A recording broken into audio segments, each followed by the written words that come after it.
Good evening, everyone. Welcome to tonight's virtual $1 trillion mixer here with Quest Trust Company. I am super excited to have Kristen Gerst joining us from Dallas, Texas tonight from Capricorn Mortgage Investments. She has a really exciting presentation for you guys, actually with her own Coverdell education savings accounts that she recently opened up at Quest. And so I'm super excited to hear what you've been doing with those. But before we get started tonight, I do just have a couple of quick announcements for you guys. For those of you who don't know me, my name is Haley Gant. I am one of our IRA specialists here at Quest, and I work very closely with the rest of our marketing team to help to put on all of these events for you guys. So all of our webinars, all of our in-person events, once we hopefully start to bring those back a little bit later this summer, as well as a lot of the external events that you guys might see us at your local RIAs. We travel around to speak a lot. So we're really excited to not only be hosting these online events, but also we're on the verge of getting back out there as well. So hopefully we'll get to see you guys in person sometime soon. But just a quick little commercial about who is Quest and some of the upcoming events that we have planned for you guys. If it's your first time joining us tonight, we are a self-directed IRA custodian. We're based out of Houston, Texas, and we basically specialize in teaching investors how to utilize their old 401ks or IRAs or even health and education savings accounts to self-direct and invest into assets outside of the stock market. So most Americans have no idea that you can actually self-direct an IRA and that you can invest in real estate and notes all with your retirement account. So we are very passionate about teaching about all of these different principles. We bring in a lot of different guest speakers every single month, and we hold about $2 billion in assets under management. Now, all of those assets are all privately held assets that our clients self-direct and hold in their retirement accounts. So we're a pretty good-sized company, got about a little over 100 employees here throughout the state of Texas, but we do have clients all across the country. Now, something that's really important here is our disclaimer. Please be aware that Quest does not give tax, legal, or investment advice. We provide a lot of education when it comes to retirement, self-directed IRAs, different types of investments, and things like that. But please be aware, do not rush into investments with individuals. Make sure that you're doing your own due diligence and make sure that you're taking the time to get to know how these deals are structured and that you're using the right professionals to structure your deals properly. Really cannot stress that enough. But hopefully through some of the education that we provide, we kind of help to at least point you in the right direction. Now, I do have some just kind of general slides here about what is a self-directed IRA, what types of accounts can I invest in, but I'm going to kind of breeze over this tonight because we do have some really awesome upcoming events planned for you guys. As you'll learn if you watch a lot of our classes, if you meet with an IRA specialist for a one-on-one consultation, there's a lot of different ways that you can apply your own real estate investment knowledge to your retirement account. And as you'll see through our education, there's a lot of different various benefits to this. It allows you to diversify your IRA. Your IRA gets really awesome tax advantages that we don't get as individuals. So it's really important to kind of dive into some of the resources that we offer and make sure that you are meeting one-on-one with an IRA specialist if you're interested in really just learning about the different options that you have. Now, one important announcement that I do want to make for you guys is that the tax filing deadline is quickly coming up. It is under a month away. So this year, the tax filing deadline has been extended to May 17th. Or if you are in Texas and you've been affected by the winter storms, it's been extended a little bit longer until June 15th. And the reason why I am mentioning this here tonight is because that means that you can still max out almost all of your 2020 IRA contributions. Now, I know from year to year, the contribution limits overall are not that large for some of these accounts. But what's really important is getting started, getting money put into an IRA. If you have a 401k and maybe it's not eligible to be rolled over yet, it's a great opportunity to start a Roth IRA or maybe a health or education savings account. You really have a lot of different options here. And if you plant the right seeds, educate yourself about the different types of investments that you can do with these accounts and how you can even partner these accounts together. There is a huge opportunity for growth here, even if you're starting with a small amount, or even if you're just looking to, get things started for you and your family. We can definitely help to educate you about the process. And remember, Quest is always neutral, so we're not here to push anything on you.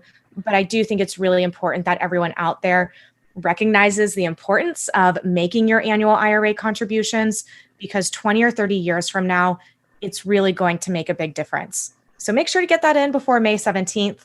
And then kind of moving right along for the last few minutes of my announcements, I just want to let you guys know about some of the different educational resources that we offer. We provide a lot of free education. We do free classes every single week. We do a fun webinar series every Saturday. It's called Self-Directed IRA Saturdays, where we bring out different guest speakers and experts every single week. But be sure to also check out our online resources. Our YouTube channel is a great resource. We have several different videos and classes on there. You can actually rewatch tonight's class as well as every other webinar that we host right there on our YouTube channel, as well as some shorter, more summarized, quick videos that kind of give you some quick tidbits about the process, tax filing deadline, different contribution types, all of those really exciting IRA topics, right?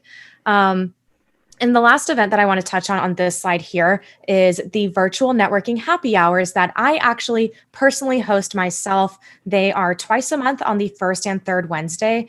And where our webinars are set up, where it's more so focused on the speaker and the presentation, the virtual happy hours are actually set up as a Zoom meeting. So everyone gets to share their cameras. Everyone gets about a minute to introduce themselves to the group. And every single happy hour, we've had about 50 investors online joining us from across the US. It's really created a nice little network. And even when we start hosting our in-person events again, I definitely have a feeling we will continue to host this virtual happy hour, because it's been really great to connect investors all across the US, and not just in Texas if you happen to be near one of our physical offices. We are in the final days of our account opening promotion going on this month.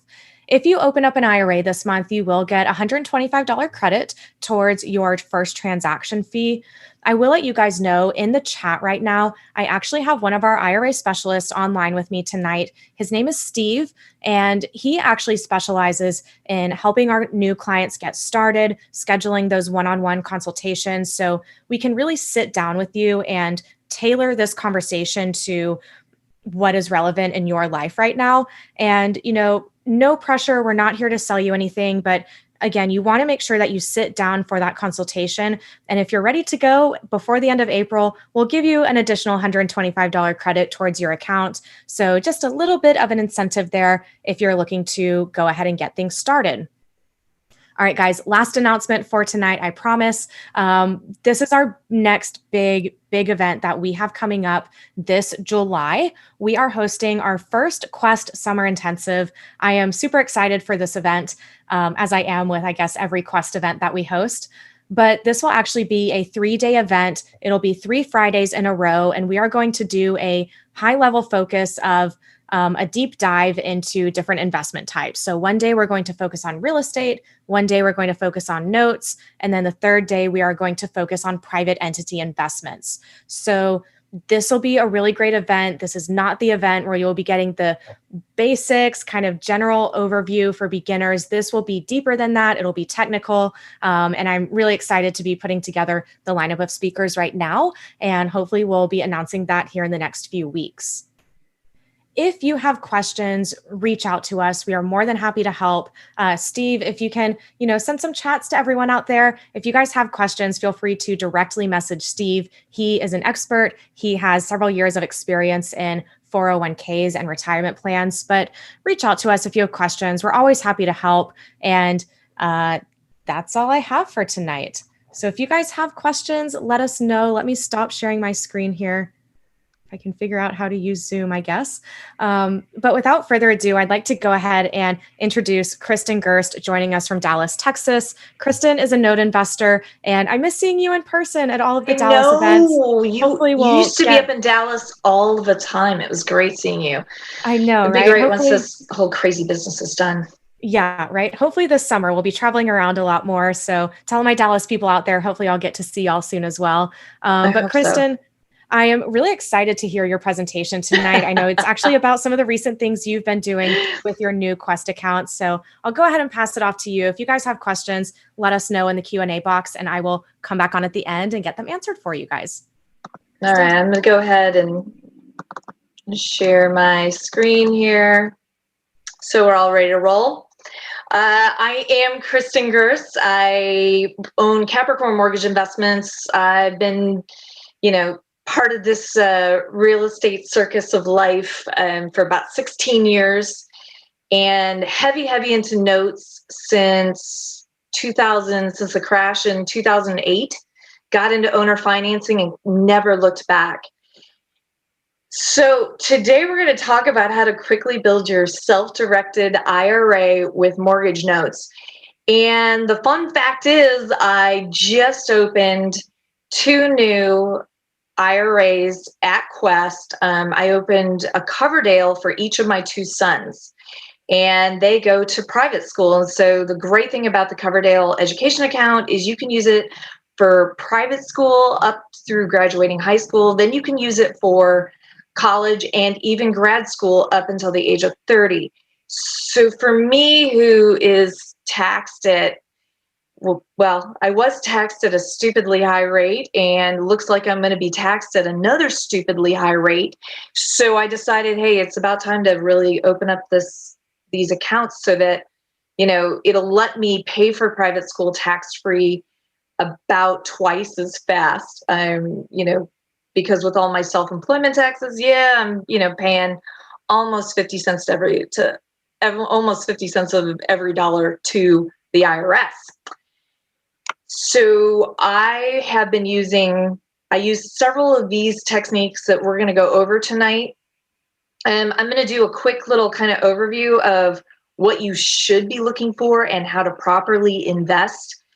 These are all performing notes. We're not talking about non-performing notes tonight. That's a whole different subject. But when we're talking about fast profits from investing in performing notes, people are always like, there are no profits in performing notes. All you do is you make your principal and interest. Yeah, you make a 9 or 10% return. But there are certain things you can do even with your IRA. And let me say this and put this on the record now. I am not an attorney. I am not a tax advisor. In fact, kind of what I did, I kind of said, well, I don't think they're going to come after me. It's my education. They're my kids' education accounts. So again, you have to use your head. Don't, if you're getting good advice, but just, don't break the law while you're doing this. Again, if you're not allowed to do through your IRAs at a tax benefit, you are not allowed to do what you do on the daily. So however you are a daily investor, which I can tell you, this is slightly different. So we're going to run through fast, just an introduction of what to look for on notes, all of those good stuff, the qualities of good note, where to find mortgage notes, because once you get excited about this, about how fast it is, how easy it is, how you never have to own a piece of property or take that liability, you're going to want to know how to find them. The pitfalls, what to be aware of, what are the things that are kind of crappy or what the barriers to entry are in investing in mortgage notes. And then the strategies that I used. And just to get you excited so you want to stick with us, I just did a package of 12 notes in and out of my children's educational IRAs. And some of those notes are staying inside those IRAs. Some of them were sold out instantaneously to pay for those. Basically, I'm going to be, I've added $46,000 to those IRAs in the course of 3 weeks, start to finish. And, $46,000 over, yes, it's 12 notes. So, you've got to look at that. Plus, then also I'm going to be having monthly cash flow in those accounts to build them up on their own. And really that's what we're all after, cash flow and investments without any additional work. So you can do this rather quickly. For me to, have 20 some thousand in each of their accounts, that's a really great little piece going towards, next year's private school tuition. So the benefits of mortgage notes. If you don't know yet, people are like, I get the whole thing, oh, but it's not a rental property. Yeah, you're damn right it's not a rental property. It's a hell of a lot better. Love notes over rentals. Why? No phone calls, no repairs, no vacancies, no management fees, set cash flow, higher profits. Now, when I say that it's set cash flow and higher profits, I mean that. When I got started in real estate investing back in 2005, I got started in Section 8 rentals. And I never had to really worry about collecting rental payments. But I always had to leave about 30% in my operating account every month to compensate when I would have maybe an AC would go bad or just up and walk off, in the middle of the night. Or you'd have a water heater or a leak or something. Not all of that is a good idea to put into insurance. And so if you don't have to hold back 30% because you don't own a piece of property, you own a piece of paper, it's a ton better. Now, a lot of people are going, oh, but I don't have phone calls or repairs or vacancies. Anyways, that's my management company. Right, but you're still paying your management company about 10%. For me, my note borrowers, the borrowers on my notes who are paying me, they pay for note servicing, which is in effect who manages my notes. So your borrowers or your renters pay for that. So you're getting a set cash flow. I had at the end of or middle of 2008, when the when the mortgage crisis hit and everything crashed, I had 61 doors all rented Section 8. Now, I was making money every month, but nobody was giving me any more money. And on paper, I lost several $1 million seemingly overnight. And so I went from having all of this equity and looking great to being worth nothing. So again, you've got to, when you're looking at, oh, I'm going to have appreciation. Yeah, maybe, except for that time that you really need to sell that property and it's not worth anything. With notes, you always know. I ended up putting all 61 of those into a spreadsheet. And then as I owner financed them, I looked at my profits and I showed that I was making higher profits, even though I had sold those properties owner finance at $50 to $100 less than what my rental income had been. But because I didn't have all those extra things, I was making more money. So negatives of mortgage notes: no depreciation on tax benefits. Yeah, that pretty much blows. I was told by my accountant that I did have to get some rental properties. That's why I own some Airbnbs, because they bring in more rent, so they're a little more fun. But there's no depreciation, so you can't hide that. And there is no appreciation of the asset. Really, when I look at some of, my notes that I've had since 2009, 2010, those notes are, the loan to values look amazing on them, right? They still maybe owe 80 or 90,000, but those properties are worth 170, 180, 200,000, somewhere around there. So their property is greatly appreciated, but I still just have what I sold it for. Again, my whole thing with that is if you have a rental property, you're going to work for that property your entire 30 years that you have that mortgage on it. And once it's paid off, yeah, things will be great. For me, I'll be like in my 70s. I'm not gonna care that I have a paid off property then.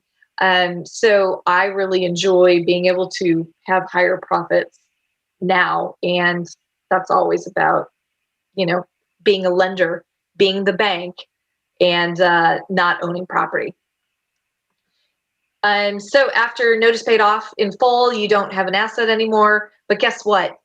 The average length of a mortgage is about 5 to 7 years. I do have some that have been running 10 to 12. I see them all the time. They could be 15 years old. They still have another 15 left to go. But, the average length of a loan is about 5 to 7 years because they will go refinance. Barrier to entry, big barrier to entry to getting into doing mortgage notes is cash.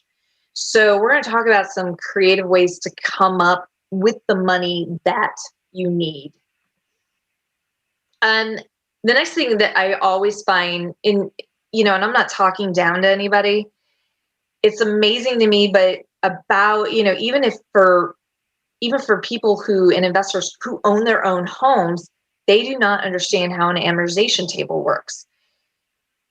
What I love about the amortization table, all of them are set up like this. This is how banks lend money. This is how you're going to do a mortgage. Your first 5 years, 5 to 10, depending on the length of the loan, your first 5 to 10 years is 100% interest. Or not 100%, but damn near close. So when you're looking at this, I'm, looking at my chart here. In month one, this is a $100,000 note over 30-year amortization at 10% interest. The first year, we've got every month, the only principal that's being paid down is about $45 to $50, meaning that your total interest paid here is almost 10 grand. Where if you've got, even at $50, we're going to say it's $600 that you've lost in principal, and you've got $10,000 that you've actually gained. So if you hold a note for a year, you're making over $9,000 in pure profit that you never have to pay back. So this is an important thing to look at. Typically, I buy notes that are seasoned a little bit. We're going to look at what happens then at the 60 month or the 5 year, and then the 120 month or the 10 year.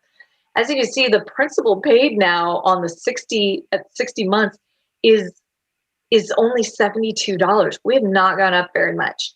And your total interest paid at this point is now like $50,000. So you are making money hand over fist. And look, of your $100,000, only $3,400 has disappeared. So really, you could lend for 5 years, and it would, for all intents and purposes, be interest only. You're not going to lose any of your, or very little of your principal. The same thing going on 10 years into it.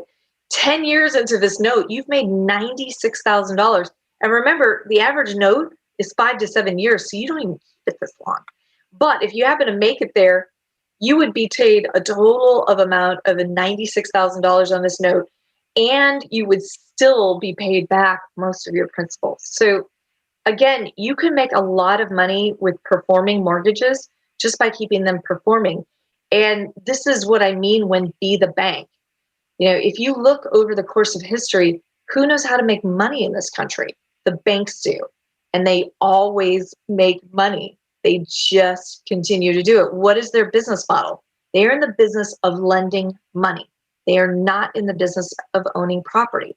So if they have a note that goes bad, they're going to sell that note. They're going to sell that REO, that foreclosure property, off as fast as they can. Let's jump into the parts of a mortgage note. So performance history is one of the most important things I look at when I'm going, is this a good note? Do they pay on time? If they're slow pay, right? Because sometimes they get into a habit and they're paying, it might be due on the 1st, but for whatever reason, they're paying on the 20th of the month. But they're also paying their late fee. I love those borrowers. Those borrowers are great. As long as they don't hit that 30-day mark, if they're paying on basically the same day of the month, every single month, even if they're paying late and they're also paying a late charge, those are great borrowers all day long. But you want to see something consistent when you're looking at your performance history. If you see something where, they started out great and then all of a sudden, they're paying 2 weeks behind and then they're paying, 4 weeks behind and all of a sudden now it's 2 months behind. That's not something, that's a recipe for disaster, and you don't want to be looking at that note. And if you do want that note for whatever reason, because it's not performing, make sure you don't pay a lot of money for it because, it's not a performing note. Loan to value, also very important, because your loan to value references, you've got your piece of paper that you bought. Well, that piece of paper is collateralized by a piece of real property. In my example today, it's going to be a house somewhere. What is that house worth? You hear the after repair value. Well, what is the value of that house? And so your loan to value is what amount is left on that mortgage compared to what that property would sell for if you needed to. Because let's say your borrower stops paying, and there's a myriad of reasons why this would happen. Divorce, they lost their job, they died, they got sick. And, I've had a borrower once that got cancer and they just couldn't keep up with their mortgage, and so, okay, well, what do we do here? Luckily, my loan to value, I took that back, and the value of that property was enough to make me whole. So you need to make sure that your loan to value is good.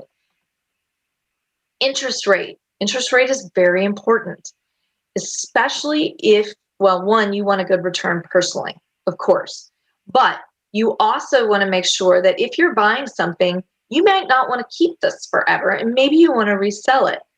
Well, note buyers buy on something called yield, which has to do a lot with that interest rate.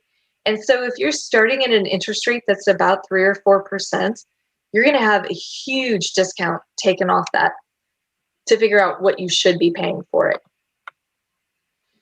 Monthly payment. Is this very important? Not really. It's not. It might be important to you personally. I have a couple of investors that I work with, and their goal is to have $2,000 a month debt-free cash flow. So they don't want any underlying liens on it at all. They want to just be making $2,000 a month just on their cash flow from notes. So really their monthly payment is important to them. They're older guys, and some, they're liking those lower amortized notes so that they can get a higher monthly payment. But in the whole grand scheme of things, it doesn't matter. Length of loan, it goes into that. And I buy them all the time. Typically, they're going to be 15, 20. They're going to be 15-year, 20-year, or 30-year. I learned a good lesson about buying things that are over 30 years. One, my institutional end buyers that I sell to don't like those because they're instantly questioning, why was it a 35-year loan? That's strange.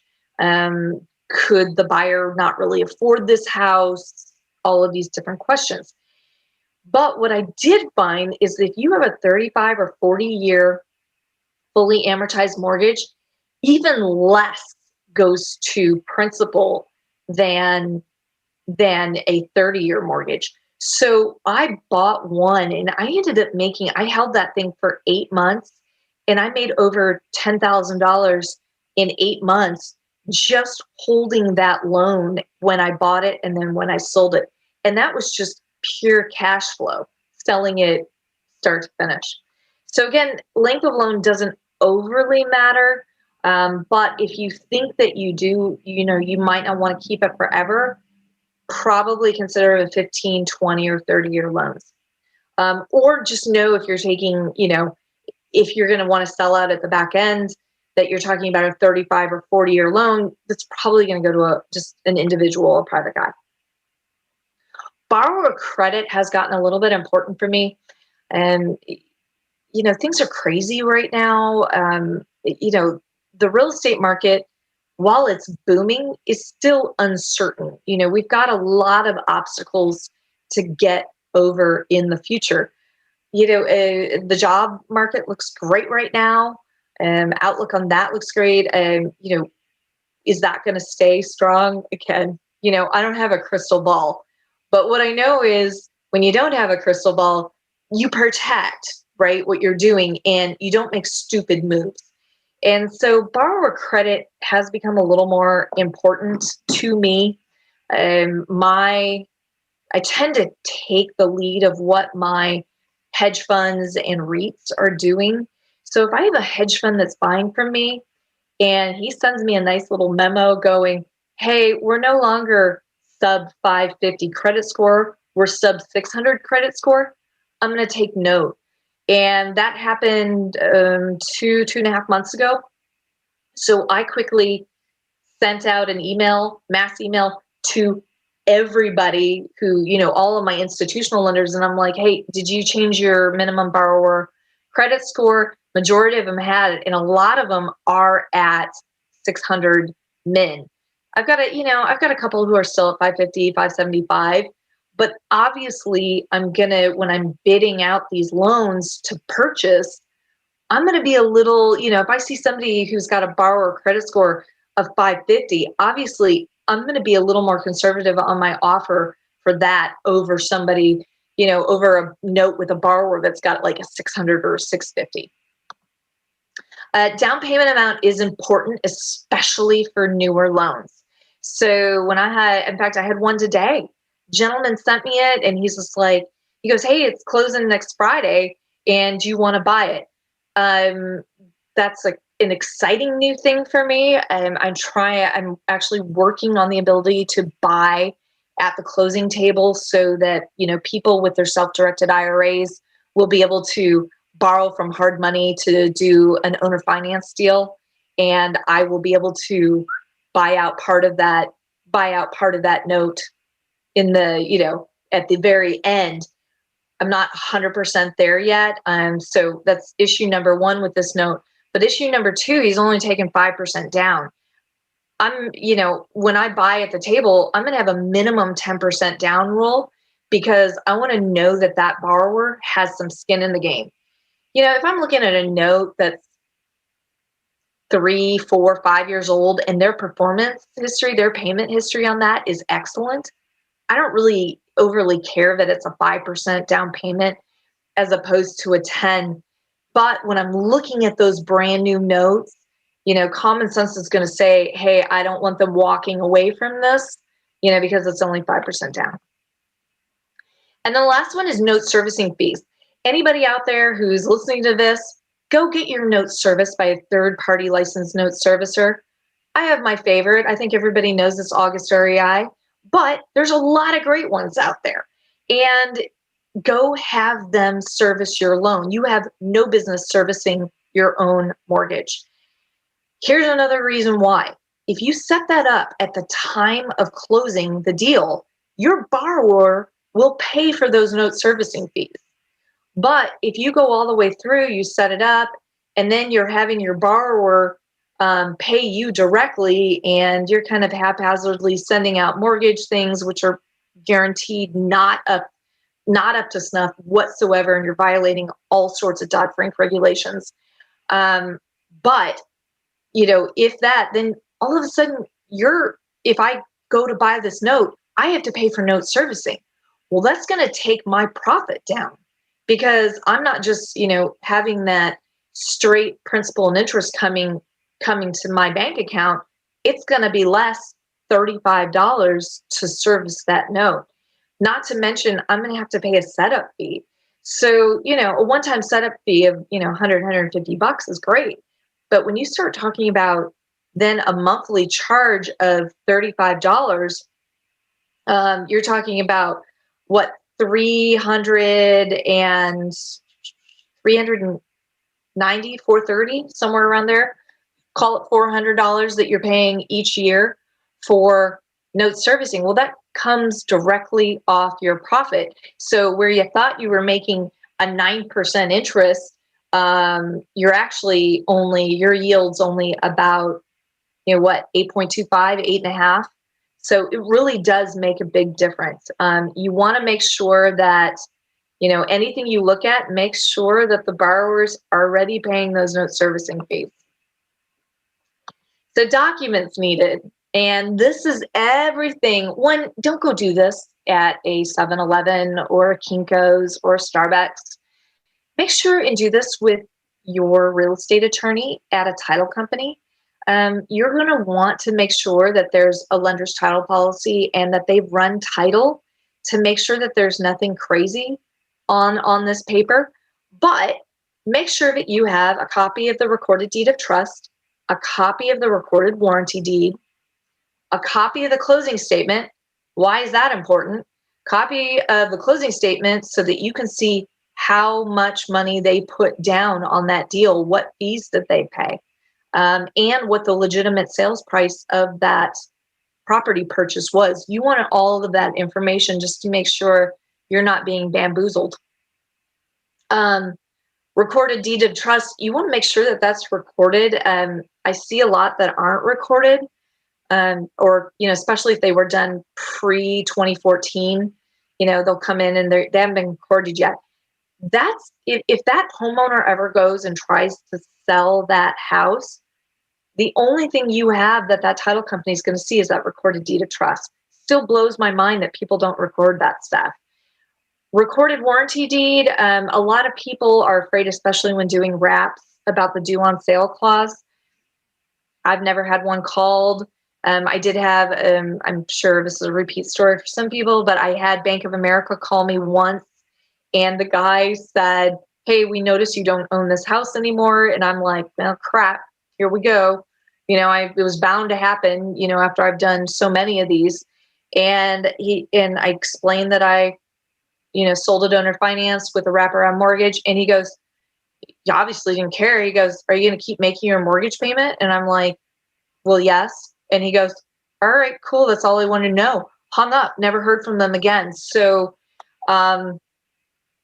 go figure. I don't know. The due on sale clause, just remember, is an option. It's not an obligation. And I personally have never seen one called. RMLO package or borrower information. I still see these things come in without an RMLO package. There is no reason not to have one. Texas Pride Lending, if you know Sarah Montez, I saw her last month, and they're getting set to go nationwide. They're going to be doing some other months. Obviously, they're statewide Texas, but Texas Pride Lending is, just give them a call. They will probably be able to set you up with an official RMLO package, which is a federal law. So you really want to make sure that you have one. At the bare minimum, you need borrower information. You have to have a social security number or an ITIN, ITIN. You need that borrower's date of birth. You need cell phone numbers, hopefully multiple, and an email address if you can get it. Now, everybody's like, "Well, you get borrower information." I get it at the beginning, because I have found that, I've spent money on BPOs, title runs. All of my team has done work. I pay people by the hour, and, I've got all this money invested in this thing, and we get to title, and for whatever reason, the seller doesn't want to give up that information, doesn't have that information, and we can't tell which borrower that is. And they've got, all of these red flags on title, attached to this borrower's name. So I find that it's best to get all of this stuff kind of up front before you get deep into it. Proof of insurance and paid taxes. Part of this package of 12 that I just did, one borrower did not have insurance, and the lender kind of freaked out and was like, "Oh my God." And the lender went out and purchased it right away, and it's forced place insurance. But you definitely want to make sure that insurance is already on this, and look at the expiration date, because sometimes, these things are going to lapse in like 2 weeks. always better. Go ahead and get your next, make sure that it's already paid for, and you're not going to have any problems or any lapse of coverage. And paid property taxes. You see this a lot, and I've even seen it if the lenders were paying for it and had it escrowed. So sometimes things get missed. Sometimes they just don't have the money to pay for it. So, make sure and just get proof that taxes have been paid. Note servicing. From the third-party note servicer, another reason why I love buying notes that are already with a servicer, it's one push of a button for them to do a mortgage payment history for me. So, they can contact me. I go, yeah, I just need a mortgage payment history. They print it off, and I can look and know that somebody's license is on the line for determining exactly how much was paid, when it was paid, was it late, has anything been reported to credit? Just, I have been, I've had people fraudulently give me pay histories in the past. Luckily it hasn't happened that often, but it does happen. So I'm pretty cautious, especially when dealing with somebody who is selling me a note that is not serviced by a licensed third party. Then the original documents you're going to need the original signed note, blue ink. I do have a couple on buyers who have accepted certified copies. I don't like them because I know that down the line, yeah, I'm getting a certified copy now, but what I really need is that original blue ink signature, because if I'm going to hold this in my portfolio for 3, 4, 5 years and then sell it out down the road, I need to know that I have that note if, whoever I'm selling it to won't accept a certified copy. And then the original assignment and a launch. Now that's going to be that lender that's currently lending it, that you're buying it from, is going to do an assignment and an allonge. The allonge is also known as a note endorsement. It's basically a nice little piece of paper signed. It's not recorded. Kind of useless in my opinion, but you have to have it. So just make sure that you have the original of those 3 documents. Steps to buying a mortgage note. So you are going to collect documents and research the property. And by research, do I go to all the properties that I buy? Nope, not at all. Oftentimes I will have somebody drive by, and especially depending on the circumstances with the note. But my desktop, my BPOs will have somebody drive by. But I personally do not. My first step when I say research a property, I hop into Google. I go to Google Maps and I kind of go to Google Earth and I look at the satellite and see what that looks like. What's around it? Is this something I want to own? Is it something that's kind of crappy? Is it something that looks like it's worth, what the BPO comes back at? And, there's a lot of crap that goes into that. You're going to order a BPO, which they will always, it's not a pure desktop. It's not like a realtor somewhere doing, a comparative market analysis for you. It's an actual broker price opinion, and the broker will drive by that property and take pictures of the exterior. And you want to make sure that those are time-stamped. It's not like they're pulling them off of Google Maps or anything like that. And, when you're looking at that BPO and looking at those pictures, pay close attention to stuff like the roof. I had one deal that almost fell out with a bank that I sold it to, because when they sent by their representative from this bank, they noticed that there was a tarp on the roof. And, oh yeah, sure enough, that was in that BPO as well. But I was like, it's fine. It's not fine. They want to make sure if the exterior is all beat up and it looks terrible, you're not going to get as much for that note as one where, the house is really maintained well. So make offer and agree on price. Now, sometimes I don't order that BPO before. It really depends. If it's going to be in an area that is super hot, and I've got hedge funds that are down in Houston. I've got some that are in Austin and Dallas, and I know they like, stuff that's around where they're at. So, Texas is pretty easy. Now, if it's in, say, Nacogdoches, Texas, that's going to be a slightly higher one. So I might not pay for a BPO right up front. I might just do a CMA until I get a price agreed upon. I make my offer and I kind of, see how much profit I'm making. When we make offers, and we're going to go through this a little more, it is not like bidding on real estate. On real property, you're going to make a solid dollar amount. But when you're making your offer in notes, it's a percentage of unpaid principal balance, which is going to equate to a dollar amount, like about. The reason why you do that is because these things are real funny. You think it's going to take 2 days to close, and all of a sudden they find all of the stuff on title to clear, and it takes 4 or 5 weeks. Well, 4 or 5 weeks puts you into another month, meaning that the price you offered is actually too much now because the amount of that unpaid principal balance has actually gone down. And depending on how old that mortgage is, maybe it went down a little, maybe it went down a lot. Maybe it's negligible and you don't care. But that's why we make offers as that. You're going to contract the note for sale. And that, it's a simple contract. Are there any free contracts out there? Yes.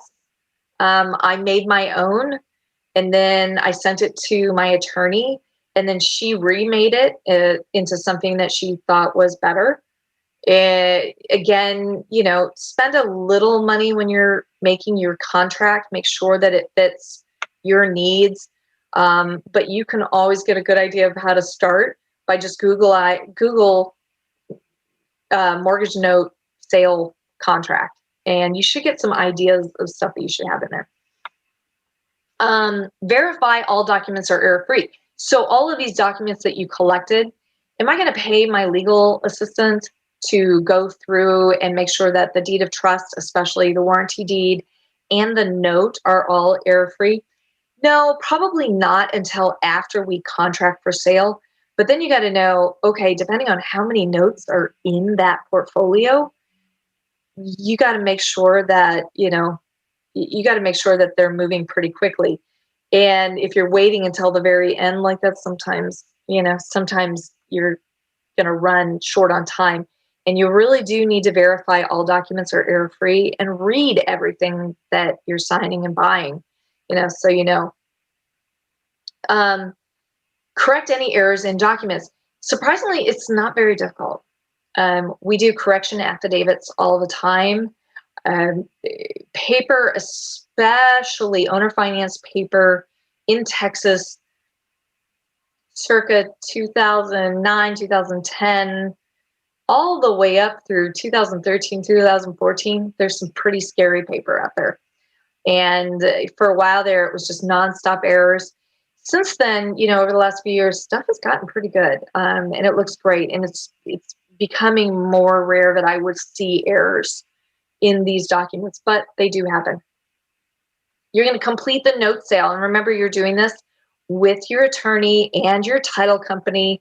You want to make sure if a lender's title policy was not bought when that note was created, you need to buy one. Great thing about a lender's title policy is it goes with that note. So if there was one at time of purchase, you don't need to get another one. It's still intact. But if title policy was never purchased for that owner finance sale or whatever type of note sale it was, you want to make sure a lender's title policy is done. And then you're going to set up your note in note servicing, call your note servicer. They've got, all the forms that you need to fill out. You send them, all your scanned closing documents that have been executed and recorded, and they will get you set up. So traits of a good note. When I'm looking at notes, this is the tip top, creme de la creme stuff that I'm looking for. Can I buy it if it's missing something? Can I buy it if it's missing all of this? Yes and yes. Minimum 12 months seasoning. That's what I like to see. I'm going to give my best price for that. Maximum 75 to 80% loan to value. So that's again where we're taking that unpaid principal balance, right? How much is still left on that loan? And then what is that value of that piece of property that collateralizes that piece of paper? And so that's your loan to value. I'm still at 80%, and I would prefer 75. Obviously, 75 is better, but I don't really start to discount until it's above 80. Minimum 9 to 10% interest rate. And I mean, that goes without saying. Typically, the yield that I buy on is 11, sometimes to 11.5, depending on location. But knowing that if you have a 9 to 10% interest rate, you're going to get a really great price for your note. And so really that's what you're looking for when you go to buy a note as well, because you're going to be able to sell that for a great price. Oops, sorry. Click something wrong. Okay, minimum borrow credit score. We spoke on that a little bit before, 550 to 600. I'm still in that price range. Minimum 10% down. I have not deviated from that. I really don't like to see less than 10% down. Borrower pays note servicing fees, of course. And then length of loan and payment amount, don't really care. Where to find mortgage notes? So this is a question I get for like new, people who are going to, bird dog and then wholesale mortgage notes to me. Well, they're like, where do I find these notes? And I got to tell you, it's the same way you find a lot of wholesale deals. One, social media. And you're going to start, I've started to see them more over the last year or two. Somebody's like, does anybody have any notes to sell? Well, you can be a little more specific too, especially if you're looking for performing mortgage notes. You can go, hey, I'm looking for performing mortgage notes to buy. DM me if you've got something to sell. Networking events. Same adage goes to everybody. When you meet a room full of real estate investors, tell them what you do. Tell them what you're looking for. If you are looking to buy and invest in owner finance mortgage notes, performing owner finance mortgage notes, go tell everybody that, because they're going to remember that and go, oh, so-and-so's got all these notes for sale. Believe me, I can't get in front of or talk to enough people and tell them I buy owner finance mortgage notes, and I just say it all the time. Direct mail, it's successful, but when you're first starting out, it's expensive. So make sure that one, you're doing a big enough sampling thing. Also, make sure that you've got the right list. I think the first time I did a campaign, my list source person did not understand what I wanted. And I ended up getting a bunch of REOs off of it. I actually made my money back. But they sent me like foreclosures. And I'm like, I'm not looking to talk to the homeowner or the borrower. I'm looking to talk to the lender. So it's really hard to get the right direct mail. But again, it is possible and it does work. You will get people calling you, but just know it's expensive and there's a lot of people out there doing it. So I like to look otherwhere. If you ever get any of those we buy houses people, any of them, any of those real property wholesalers, because they're also sending out direct mail. They are also putting out bandit signs. They are doing all sorts of stuff to market and get wholesale deals. And here's the great part. They got people calling them. They're going, well, I don't have wholesale property, but I've got a note I want to sell. Do you want to buy that? And the amount of wholesalers that I've talked to saying, I wish I knew you way before, because had I known this, I could have brought you all these notes that people keep trying to send me. So real property wholesalers are a great place to actually find these deals. And then another one that I like are attorneys. So it's the same thing. If you go talk to a probate attorney or divorce attorney, those attorneys have mortgage notes. Isn't that crazy? And you're kind of going, why? Well, guess what? They've got this estate that they need to liquidate. The gentleman or the lady who was the note investor has passed away, left all these notes. Nobody knows what to do with them or how to keep them, and they really don't want to. They just want to liquidate the whole estate. And that attorney needs to do that. And so, great resource for finding just mortgage notes that are pretty easy to pick up. So, how to bid on mortgage notes? We touched on this a little bit before. We are going to do it on offering on the unpaid principal balance, or UPB, as I like to say it, of that note. Example, if you were going to do a 90% UPB offer of a note that had an UPB, unpaid principal balance, of $150,000, your sales price, or what you purchased it at, will be $135,000. I can tell you that that's typically what I try to always buy at. I mean, especially if it's over $100,000, I'm going to always try to buy at least 90% unpaid principal balance. For all of you people out there looking to wholesale, the going rate is about 75 to 80% of unpaid principal balance. And that's just standard. So if it's less than 100,000, I'm going to be lower than that 90% offer. But just know that most wholesalers, when they bring me something, they're in the 70s, and they're picking these notes up nonstop in 70, 75% unpaid principal balance, and then they bring it to me and I pay 90. So obviously, am I going to be making, if they picked it up at 75 and brought it to me and I paid 90 for it, is there any way I'm making 15% on it? No, I'm not. Do I care how much they made? No. Just because I do a lot of volumes, so I'm willing to pay that higher markup just to get the volume I need to satisfy my hedge fund clients. Negotiating the price. A lot of this goes into who your end buyer is going to be. And you're going to meet, in the course of networking, you're going to meet some other people going, oh, I want to buy a mortgage note. And you're like, great, yeah, let's do that. They want to buy a mortgage note, and it might be somebody at Quest, right? And you both have, say, $50,000 in your self-directed IRAs, and you're like, yes, let's, partner together and let's go find a mortgage note to buy, 50-50, and each of your IRAs will hold it 50-50. So know your exit strategy. Who is your end buyer? I can't, people are going, well, how did you build your buyers list? With great difficulty. It took me a long time. It took me over a year to do. I have a brother who is a managing director at the time it was with Credit Suisse, and then he's with Goldman. And I just said, hey, let's have a party with all of your friends that are doing MBS. And so I bought all the scotch and food and talked to those guys. And I'm obviously not going to sell to those guys because I'm way too small to do that. But I got their buyers list, and I'm too small for those guys. And I got those guys' buyers list. And those are primarily who I sell to.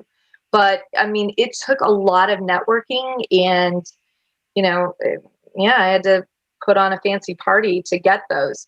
And is that going to be the end? Is that going to be what, the average person, the average investor does? No.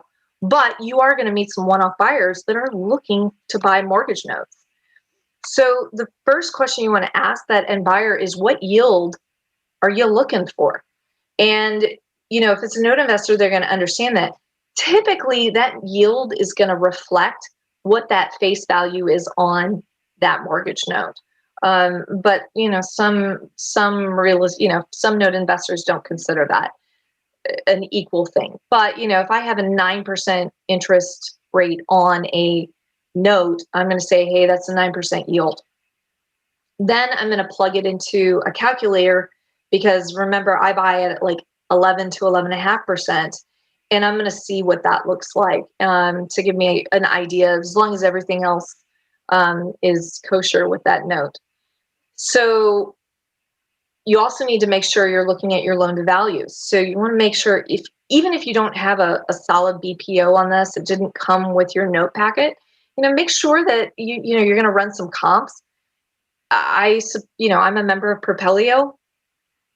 Costs me $90 a month, and my team can run all the comps we need for that. Also, minimum dollar amount, a minimum unpaid principal balance. This one kind of shocked me. So my first year doing this, I couldn't understand why I lost money on 3 note sales. It just shocked me. And I still closed them because I didn't want to upset the relationship with the seller or the buyer. And it was also, they were part of bigger deals. So it's not like I wasn't walking with cash, but I lost on these 3. And so I put all my numbers into a spreadsheet, and I discovered that under a certain point, it's around 25,000. And I'm not going to be able to resell that because I will lose money on that note. Either that, or I'm going to have to severely discount it, and make sure that I back in a good price for that. So just be aware of that. If your notes that you're looking at right now are, 70, 80, 90, 100,000 and above, you're pretty safe with whatever you're going to buy, probably even at 70%. But just be aware that if you're coming in with something that's like 15, 20,000, there's a shot I'm going to pass on something like that anyways, because it's just not worth my time.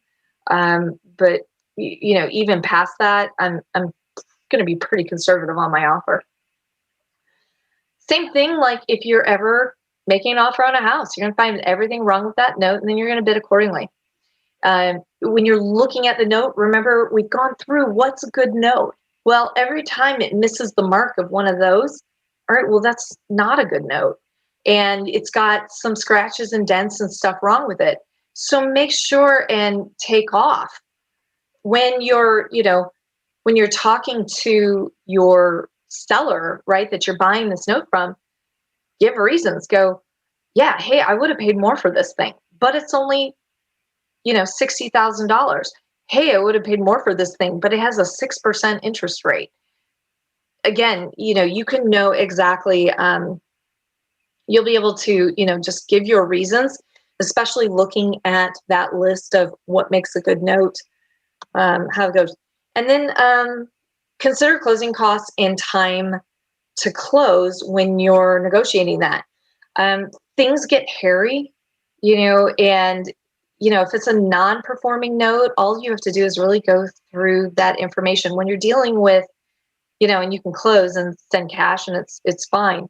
When you're dealing with performing mortgage notes, there are so many moving parts with it, and so many things that need to get verified, because you need to buy basically a perfect asset, right? You've got to buy a perfect note. You've got to make sure that you have all of the documents and all of your boxes are checked. So let's talk about some of the pitfalls. Not doing your due diligence would be number 1. Don't go out there and make blind offers. If you didn't look that thing up on Google, don't make an offer on that thing, because you're going to look it up and you're going to be like, oh my God, did I really just say I'm going to pay that much? And it looks like it should be torn down. And then lo and behold, yeah, that photo on Google Maps was 2 years old and it was torn down, last month. By the way, I've had somebody bring me that note. So it does happen. Other things with doing your due diligence, run comps. Don't, make sure and look and read your paper. Don't go, if somebody sends you a note tape, that's what we call it. It's basically an Excel spreadsheet with a summary of the note details on it. If you're reading that and going, okay, yeah, this is it, make sure and go and read that note. Don't take that as gospel, because mistakes get made all the time on those things. Always read your documents. And I cannot stress that enough for anything that you do and you're going to sign, especially when it's notarized and recorded at the county. Read your documents. Make sure that there's no errors. Money. This is a big one. So you need to know, if you've got a private lender who's going to be giving you money to buy this note, you need to ask.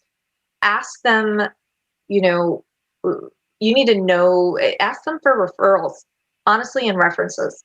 Because if you're going to get into this note deal, a lot of times when you're buying notes, mortgage notes, you've got to have some measure of credibility.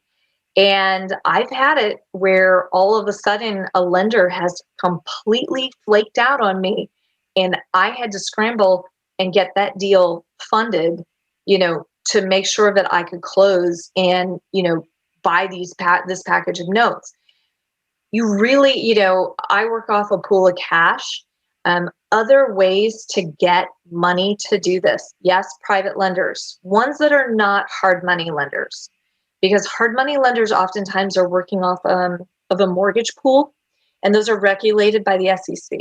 And so they are unable to do any loans, where you would be that they are not first lien deed of trust. So a hard money lender is not going to be able to lend to you on buying a mortgage note, but a private individual can. And so that's where I find a lot of investors for my deals. Again, you can negotiate what interest rate, if they want points. Most do, because that's how lenders make their money. So again, this is a big pitfall. You've got this note deal negotiated. You think that everything's set. You think it's fundable and everything's going to go forward. And lo and behold, it's not, for whatever reason. So make sure that you've got not only one person to fund this, but also probably a backup for you if you need to fund a note purchase to buy it. Daisy chain buyers. I learned this before I created Capricorn. I had an 8-unit apartment building, and I owner financed it. And 3 years into that mortgage, I decided, I want to sell this. I want to sell this 8-unit apartment building. And so I just kind of said, sell my mortgage note. And I got a guy, and he put it under contract. And 4, 5, 6 months later, still not closed. And he didn't have an end contract date. There was no communication. It wasn't at a title company. And then I started kind of searching out the details of it. And I found that note all over the internet. And it had been marked up 4, 5, 6 times to the point where, it wasn't, obviously it's a distressed asset in an owner finance sale, which, by the way, nobody's paying 100% for. So, they've got it listed at 100, 102%. I'm like, well, that's never going to sell. So again, daisy chain buyers, the note space, for whatever reason, there are unfortunately very few legitimate buyers like myself, who has multiple exit strategies out there. And I mean, that was kind of the reason why I bought Capricorn, because, so many people were like, oh, it's an urban myth that you can even sell a note. You just couldn't find anybody to buy them 10 years ago. Who do you sell these things to? So, and again, note sales have been going on for a while, but just, the elusiveness of finding somebody who was buying, multiple, millions of dollars every month, as opposed to one single guy that you met at a meetup who's going to buy a note, one mortgage note every 2 to 3 years. So, this is kind of the difference. And again, getting back to private lenders being the pitfall, as, I'm going to put hard money kind of into this part, just making sure that your private lender can actually fund your deal and is willing to, because not all of them even understand what lending on a note is. And so really educate your lender going, this is what I want to do. There are documents. You give them a promissory note and a commercial collateral agreement, and that protects them so that if you don't pay them, that they can then come and take that note from you. All right, so we're going to talk about the strategies that I recently built up my 2 IRAs. One, private lending to note buyers. So once you get money into your IRA, but a lot of note buyers just need money, because remember, you have to have cash to buy a note. So it's a cash to cash sale. So a lot of note buyers need the cash to close on the deal, but they're not going to have it for very long. So you can make a lot of money private lending to note buyers who might, and you're going to make maybe, a point in interest, and then also, another percentage point, and your money in your self-directed IRA is not going to be out that long. So it's kind of exciting to think that you could make, that money you're going to lend it out, and then it's going to come right back in maybe 2 or 3 weeks. And, you're going to make $2,000 on, 100,000 or something like that. That's pretty exciting. And if you do that and have, somebody who, can really put that to work, and keep churning it and find, multiple note investors to do that with, you can really, really boost your self-directed IRA through that. Small balance investing, if any of you get my email blast, I know another one went out this morning. It's gone, and these are wildly popular, especially, with any IRA holder. It's small balance investing. So this is where I offer a small part, so you get to buy part of a note, and you are recorded down at the county as owning, say, 20% of this note in exchange for $5,000 to $10,000. So you can take your small balances in your IRA and get them working for you. Now, you're not going to see your balance jump up like what happened with me this week and these Coverdale accounts, but I have included in my in that note sale, there's several notes that are being held in those IRAs because I want to see monthly cash flow. And really, yeah, okay, so, a $5,000 note is not going to put a ton of money in every month, but the idea is that you're going to, be doing some of these other strategies that we're going to go through after small balance investing to be able to really boost that up, get a lot of cash in there, and then buy multiple streams of notes going in there. Because once you put a note into your IRA, it just sits there and it makes money every month. It's super fun. You don't really have anything to do because your note servicer is doing all the work. You can JV with other investors on a note. And this was the example that I told earlier. You're talking to somebody at a networking event going, yeah, I really want to buy a note. They want to buy a note too. You each take $50,000 out of your self-directed IRAs. And now you can partner 50-50 on, say, a $100,000 note.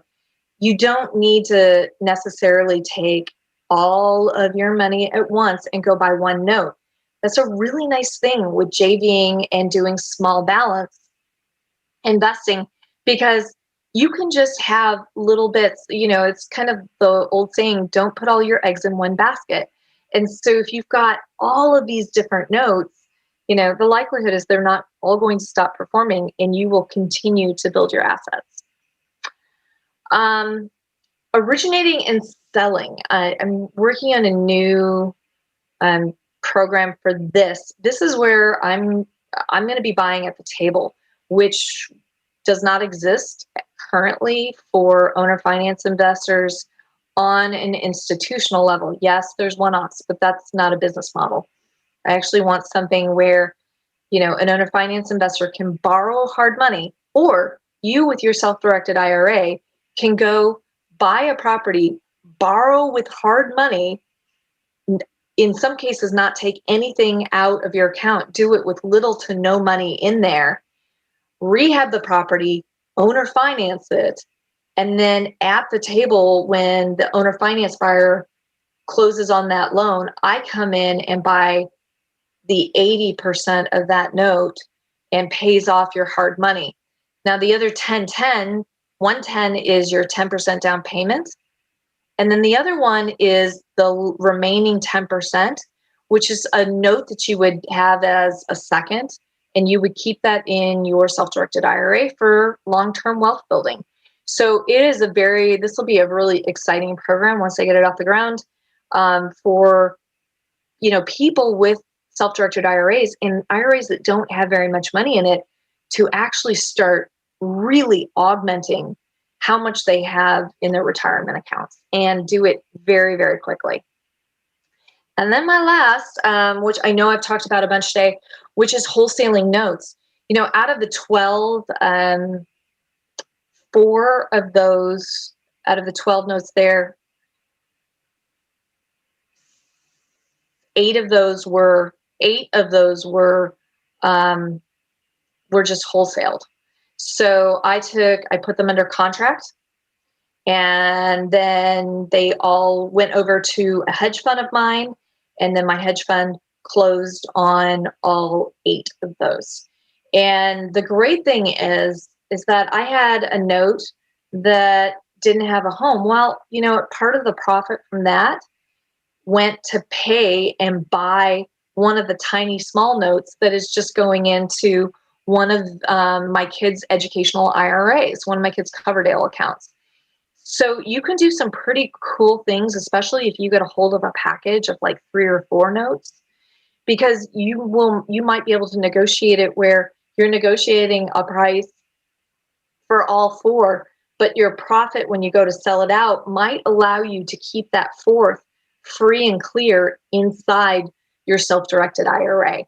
And again, any of those, if you add an entire note, that still goes to the value of your IRA, because your IRA is not only just cash, right? It's not like a savings account. It's cash and assets.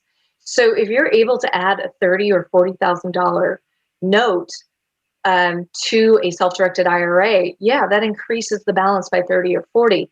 And all you did was buy a package of 4, find a buyer for 3 of them, and keep 1 yourself. So that is a really great way to quickly.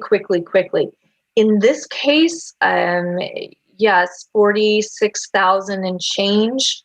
And then I've got, a bunch of notes. I've also participated a few of those. If some of you have seen my email blasts go out, over the last couple of weeks, a couple of those notes are participated where those self-directed IRAs are actually keeping a small sliver of it. In both of those cases for those participations, the self-directed IRA kept 10-15%. But I was able to do that and have that note free and clear because, I had sold off that other group of 8 to the hedge fund. So that concludes my presentation. Are there any questions kind of about what I'm doing? Let me reiterate too that, what I do in Capricorn Mortgage is kind of similar to this, but when you're looking at a portfolio, no one portfolio is the same. And so how creative you can be with selling out those notes to be able to get profit, to get as much cash flow as you possibly can into your IRAs and just into your life in general. If you've heard me speak before, I live off my mortgage notes. That's my livelihood. And that's why I'm able to travel all of the time, because I make money while I sleep. And I have my loan servicer, taking care of it. I get pretty annoyed when somebody stops paying, because that inevitably means I'm going to have to go do work, which I don't want to do. So, Haley, you there? I am, yes. Awesome. So we do have some questions. If you guys have questions, be sure to send them to the Q&A box. We'll answer as many as we can, but I will let you guys know sometimes if the questions get a little too detailed, I would definitely encourage you to reach out to Kristen after this, maybe to have a follow-up conversation. And just so you know, that's the website down there, capricornmortgage.com. But if you just put info at, that comes directly into my personal email box. So, yes. So you can always just send me an email and I'll answer it. Okay, go ahead. Okay, awesome. So we've got a few questions here. One of our attendees wants to know, do you do any consultations or meetups or anything like that in the Dallas area? I do. What other resources do you have? I do. Currently, I'm finishing up a book that I'm hoping is going to be out really soon. And, I get really into it, and then I put it down for a little bit. But it's almost done, and I'm actually writing it myself. So hopefully it's good. Hopefully it doesn't suck too bad. I also have it's in production right now, and it's going to parlay starting this summer into a mastermind group. That's about note investing, and that one primarily focuses on non-performing mortgages. So, this is all about performing mortgages, and I love performing mortgages, and that's how I got my start, performers. But 95% of note investors are in the non-performing note space because it is the most profitable. So you can make absolute home runs, and you're talking, I've had 50% return on investments on non-performing notes. My favorite ones I ever bought a little over a year ago, right before quarantine. They're awesome. I don't even have any money left I totally paid back everything that I invested in those. And they cash flow like $1,500 a month. So again, non-performing notes, you can make a bundle with those. So I do offer that. That's coming soon. I'm over at Harper Belmont Studios with Ryan Harper. So we're working on producing the videos that go with that. And it's an online course, and then there's live consulting, and then there's meetups for note investing and masterminds for, people looking to get better at this. Mm-hmm. Nice. That's exciting about the non-performing notes mastermind. I'll definitely have to check that out and bring you back. I know everybody's like, okay, yeah, performing mortgages, but I try to make it exciting. Yeah, right. Same here with IRAs, right? That's so true, right? Awesome. All right, let's see. This is an interesting question here. Kristen, can notes be used to do a 1031 exchange? So they can. They can. You're talking about a subject that I absolutely hate and have never done. I attempted it a couple times. Wow, would it be down?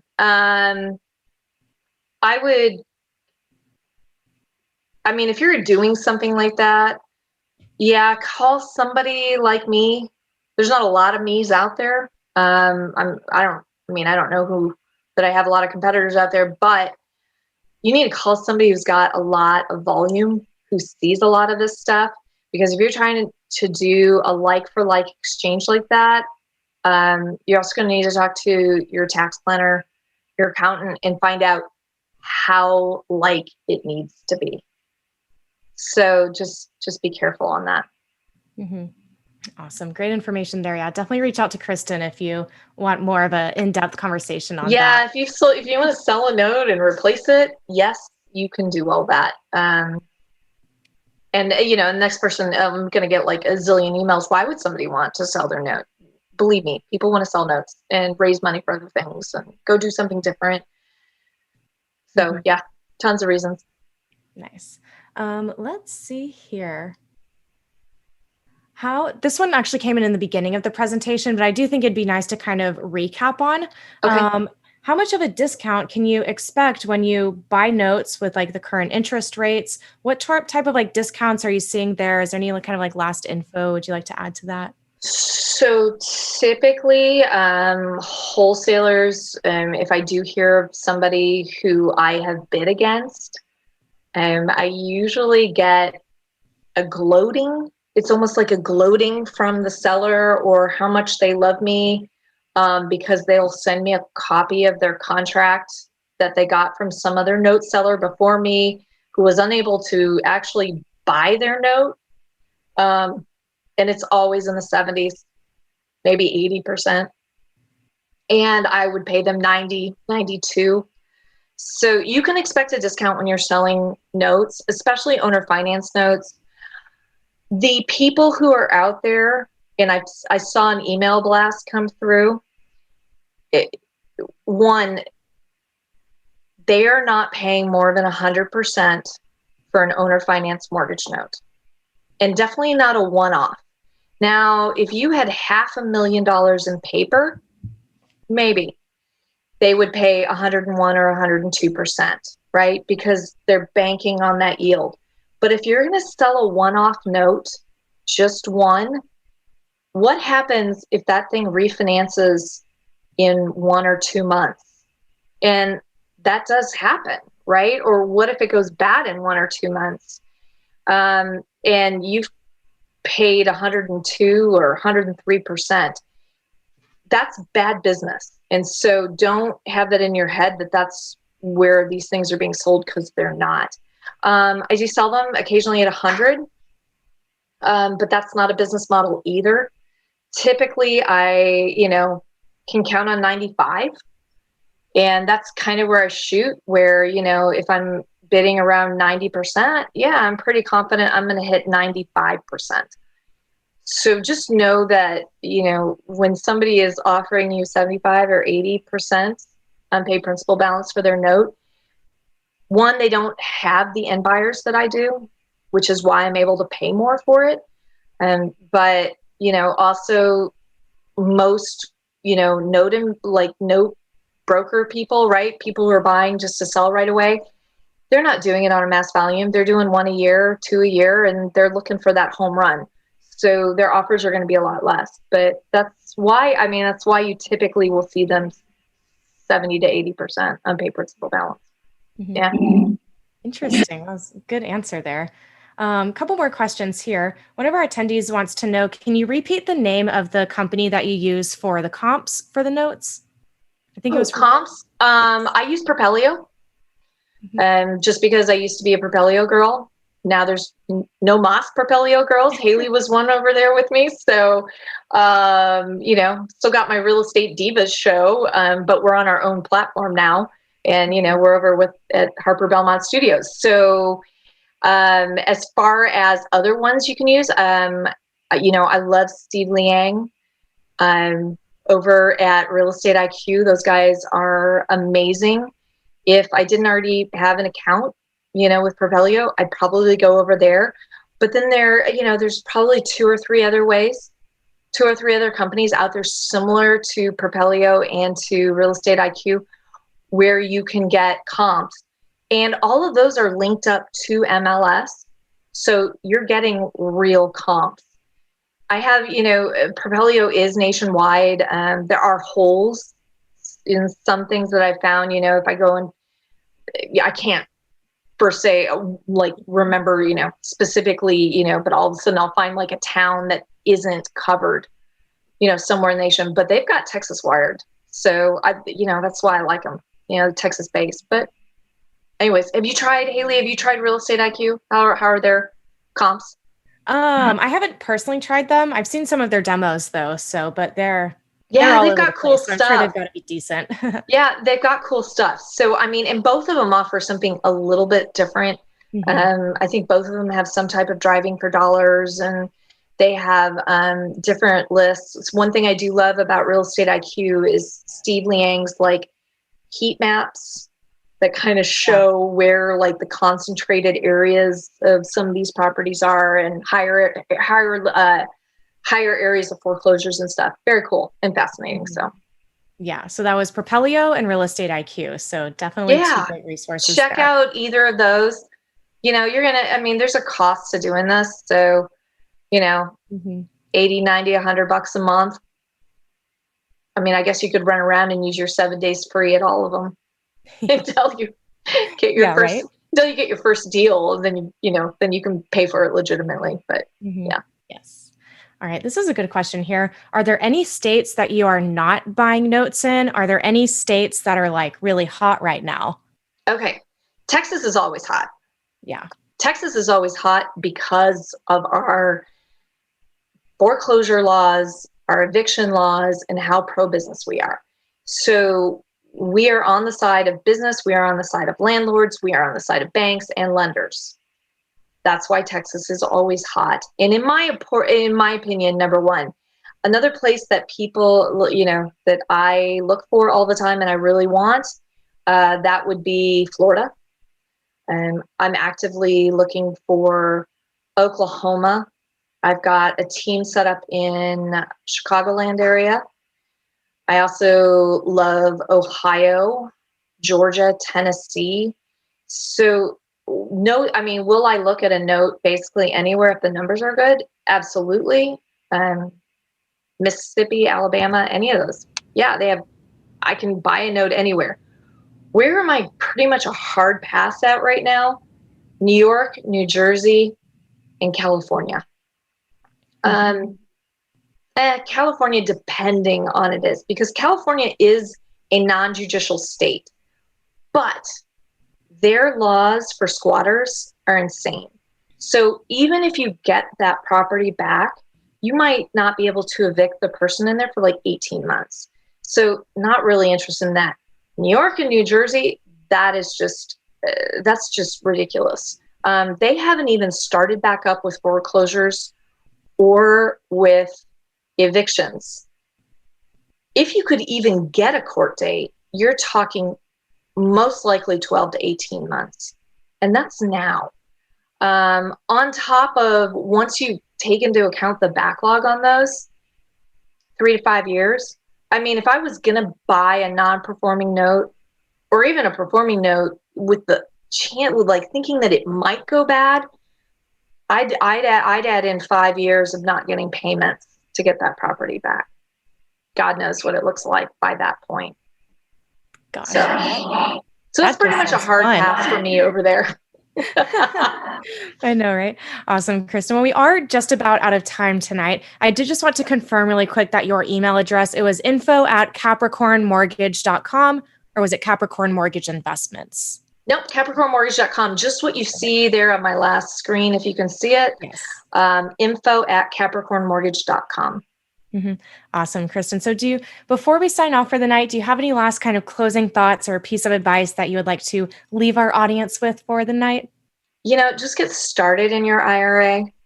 Any IRA, just go do something. And if you've got money sitting there and you're desperate and you want to put it to work and you know that it's just going to be there for like $3,000 for the next, 12 months until you can put more money into it, give me a shout. I might take pity on you if I've got one, and I'll be like, yeah, we can put that to work, with the small balance thing, and that's just the whole thing. You want your money working and you've got to get it to a certain point. Everybody's, just told me, well, to get it even to be able to do a down payment, and then you've got to find a lender who will do 100% financing to you. And God forbid you'll lose on it.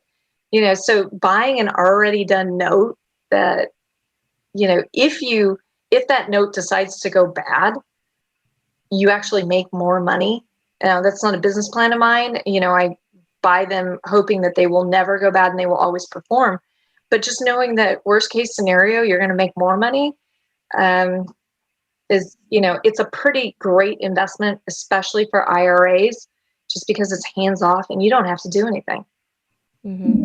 Awesome. What a great point to kind of leave off of for the night. So guys, if you have more questions, reach out to us here at Quest. Steve has put all of our contact information here in the chat just one more time. And I also put Kristen's email there as well. So Kristen, it was so great to see you here tonight. Hopefully we'll get to reunite in person sometime soon. We need to have a call to catch up anyways. But guys, thanks for joining us tonight. Be sure to check out our other events and y'all have a great night. We'll see you later. Awesome.